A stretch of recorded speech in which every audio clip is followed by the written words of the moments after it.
Pour certains, Georges Arthur Forest demeure une énigme. Pour d'autres, sa vie se confond avec l'histoire de la RDC depuis l'indépendance. Né en 1940 à Elisabethville, désormais appelé Lubumbashi dans le sud du pays, l'homme d'affaires belge célèbre cette année le centenaire de l'entreprise générale Malta Forest, une structure qui emploie près de 2000 personnes, dont 98% de Congolais. L'occasion pour le PDG du groupe Forest International de se raconter à travers un livre intitulé Un siècle de rêve. Georges Arthur Forest, bonsoir et merci d'être avec nous. Bonsoir Namorim. À qui s'adresse cet ouvrage?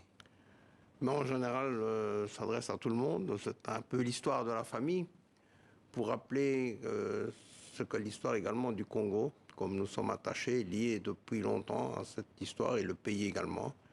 Et je crois qu'il est intéressant que les gens puissent connaître l'histoire de la famille, tout ce qu'on a fait, tout ce qu'on a pu réaliser dans ce pays qui est notre pays, que nous considérons comme notre pays. J'étais un enfant blanc au milieu de personnes noires. Le Congo a été mon royaume d'enfance, c'est ce que vous écrivez dans cet ouvrage. De quelle façon définiriez-vous votre enfance congolaise? Mais mon enfance congolaise était merveilleuse. C'était une période exceptionnelle où nous étions tous ensemble, blancs et noirs, congolais et blancs, sans discrimination, rien. Nous étions copains. Nous parlions le même langage, la même langue, qui était le Swahili, parce que nous vivions au Katanga. Nous jouons au football ensemble. C'était paradisiaque, ce n'est plus tout ce qu'on connaît maintenant. Tout ce racisme qui est révoltant, parce qu'il faut revenir à ça, à l'humanisme, à l'humanité en général.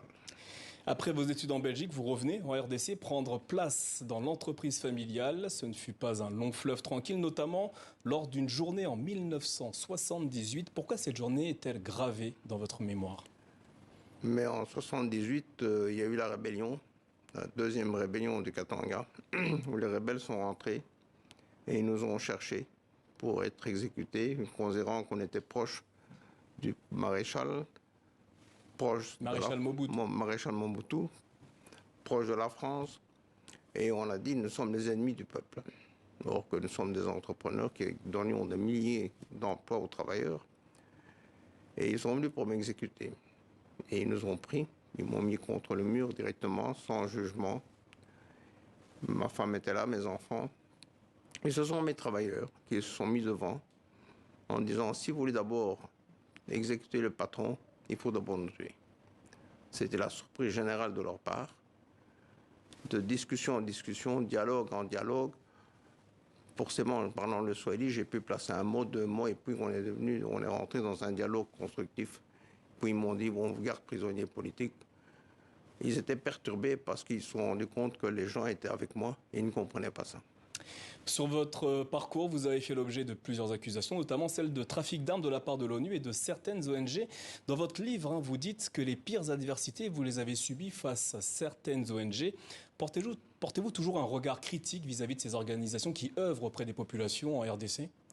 Alors en général, oui. Il y en a quelques-unes, quelques ONG qui sont à féliciter, oui.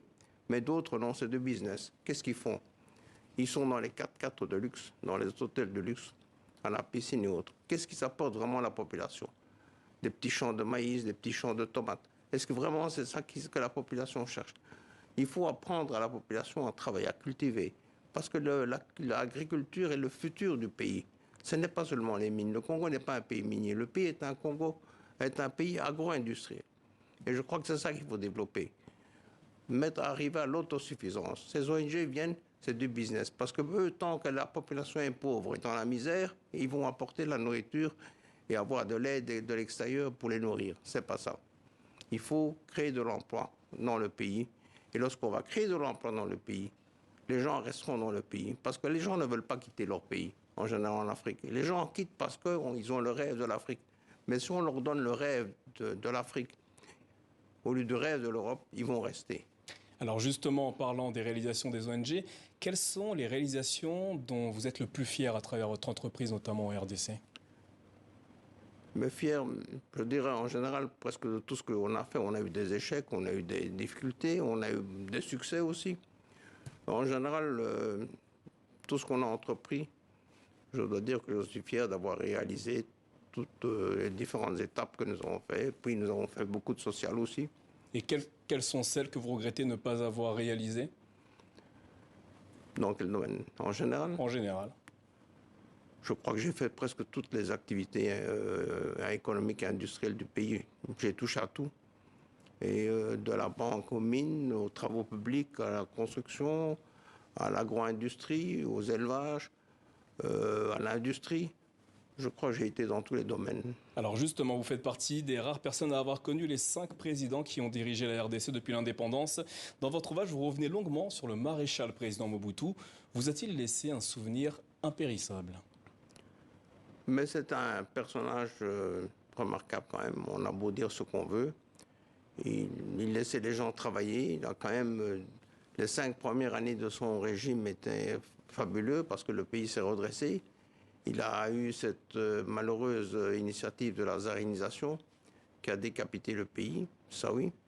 Mais dans le reste du contexte, il laissait les gens quand même assez libres dans le travail, dans leurs activités. Aujourd'hui, quels sont les espoirs que vous nourrissez vis-à-vis de la RDC quand on connaît la situation actuelle avec la crise sécuritaire à l'est du pays? Mais écoutez, j'espère, ce qu'on souhaite, c'est que le pays devienne le fleuron de l'Afrique et peut-être un des fleurons du monde, avec tout ce potentiel minier qu'il a, son potentiel agricole surtout, le réseau hydrographique. Ces terres sont tellement fertiles que si les gens venaient pour développer le pays, et si on pouvait aider ce pays à se développer, et on pouvait aider les investisseurs à venir. Et justement, comment aider ce pays à travers Mais je crois qu'il faut, plus il y aura des investisseurs, plus le pays marchera mieux. Moins il y aura la corruption aussi, parce que plus les investisseurs sérieux qui ont une certaine éthique vont le faire. Mais il faut aussi que les banques fonctionnent à ce moment-là. Or, aujourd'hui, les banques sont très réticentes. Au contraire, les gens qui habitent en RDC, ils ont tendance à leur fermer les comptes. Comment voulez-vous que les gens viennent investir? Même ceux qui veulent venir investir ne viendront jamais. Et les gouvernements devront agir dans ce domaine si on veut aider le pays à se développer. L'Afrique était quand même, l'Europe était présente en Afrique depuis toujours. Mais aujourd'hui, elle est de moins en moins présente. Elle assied elle-même la branche sur laquelle elle était assise, en ne soutenant pas ces entreprises qui étaient bien installées et qui avaient un réseau qui développait le pays. On a laissé la place aux pays émergents qui arrivent et qui n'ont pas les mêmes mentalités, ni le même esprit de l'éthique que nous avons. Georges Arthur Forest, merci d'être passé nous voir ce soir afin de nous présenter votre dernier ouvrage, Un siècle de rêve, à retrouver aux éditions Le Cherche Midi. Merci à vous. Merci, Namouri.